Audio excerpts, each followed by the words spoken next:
Hello there, ladies and gentlemen of YouTube, the internet, and the like, and welcome back to Team Fortress 2. Today, I have two quick little gameplays here for you on CP Gorge and then Payload Upward as the sniper, and I'm of course using the default rifle, the Razorback, and the Conscientious Objector. And I'm playing sniper today because I want to get good at sniper. Already, there are a couple of problems, because when you're playing on pubs, not only do you have to worry about random crits such as like that one rocket that flies across the map and kills you immediately because you couldn't do anything about it, pubs with too many snipers, for instance, that's a very, very common occurrence. In fact, in this gameplay, I was in fact the third sniper on the team, and a couple people were complaining about that, but I don't care, I just want to snipe. And then, lastly, this kind of ties in with the fact that having too many of one class is a bit of an issue unless you have like 5 heavies, in which case the game becomes super easy. You know what I mean.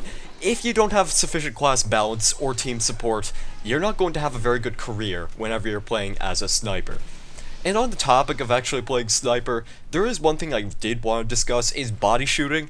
And this is a bit of an old topic too, since I don't really see people complaining about something as trivial as body shotting, but I'm sure there are still a couple of people out there, you know who you are, so I'm just going to go over a couple of the basics of body shooting.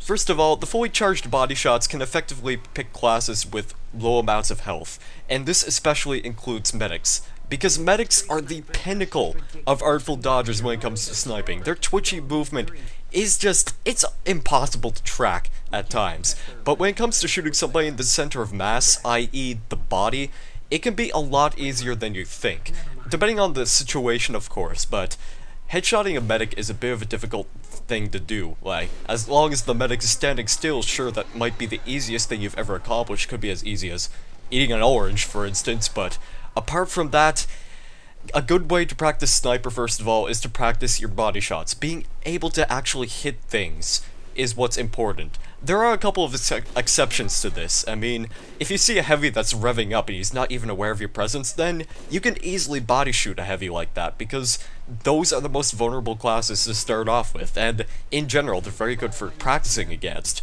I would recommend you do that, and I mean, besides that, as long as you just keep practicing your aim, you're gonna find yourself getting a lot better at sniper than you might think. And who knows, you might actually get lucky with a very well-placed headshot, and then you can taunt with a very well-positioned wave, and act as though you are the master of planting bullets into people's heads as if you were planting saplings in the ground. And really, it's all just about the practice. And of course this ties in with the fact that you really need to have proper team support, because if you don't, you're not going to get very far, as I said earlier. Just remember to stick with your best buds. Know who you're playing with, know who you're playing against, and you should have a fairly easy time learning how to play sniper. One problem that I personally have whenever I play sniper is the fact that sometimes when there's a large group of people, I have a very difficult time deciding who I want to actually snipe. And chances are, thanks to my wise indecision, I guess, not so wise indecision, that would make more sense, but the point here being, if I see a large group of people, I get so indecisive on who I want to kill. I mean, in this clip, for example, right here, I kind of want to shoot that demo, but then I sort of want to switch over to the pyro, and then the demo again, and then to the medic. It gets really confusing. I do miss a lot of my shots right here, but I do manage to kill both medics. First of all, getting the body shot off of that dude. And really, the indecision part is just all about who you think is a higher priority, and it also depends on when or if people are actually noticing you. One of the most important things about playing sniper is making sure you stay out of range of just about anything. For one thing, that's the purpose of sniping. And you also need to constantly shift your positions, because there is no such thing as long-range sniping in this game. I mean, sure, technically there is, but there's no long range. You're going to get hit more than often against other classes.